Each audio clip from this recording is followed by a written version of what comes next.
দুর্যোগ ব্যবস্থাপনা ও ত্রাণ মন্ত্রণালয়ের উপদেষ্টা ফারুক আজম বীর প্রতীক বলেছেন, সরেজমিনে আমি বন্যা দুর্গত এলাকা পরিদর্শন করেছি। আমি বন্যা পরিস্থিতি দেখেছি, পানি কমতে শুরু করেছে। অচিরেই মানুষ বাড়িঘরে যেতে পারবে আশা করছি।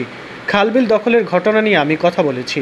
যারা দখল করেছেন তারা নিজেরাই তা অপসারণ করলে আমরা খুশি হব। শুক্রবার সন্ধ্যায় বন্যা কবলিত এলাকা পরিদর্শন করতে এসে লক্ষ্মীপুর শহর পুলিশ ফাঁড়িতে সেনাবাহিনীর তত্ত্বাবধানে ত্রাণ পর্যবেক্ষণ কার্যালয়ে সাংবাদিকদের তিনি এইসব কথা বলেন। ত্রাণ উপদেষ্টা আরও বলেন, ত্রাণ কার্যক্রমের সঙ্গে জড়িতদের সঙ্গে আমি কথা বলেছি। এখানে সুশৃঙ্খল ও সুবিন্যস্তভাবে ত্রাণ কার্যক্রম পরিচালিত হচ্ছে দেখে আমি সন্তুষ্ট। আশা করছি খুব দ্রুত আমরা এই বিপর্যয় কাটিয়ে উঠব। এরপর পুনর্বাসন কর্মসূচি শুরু হবে, সেটাও যেন সুন্দরভাবে হয় সে নির্দেশনা দেওয়া হয়েছে।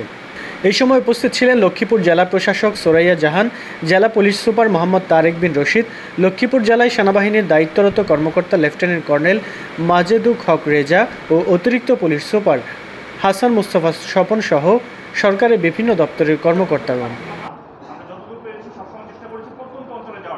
এখন স্টুডেন্টরা এবং প্রতিনিধি যারা আছে তারা চেষ্টা করছে ভিতরে যাওয়ার জন্য।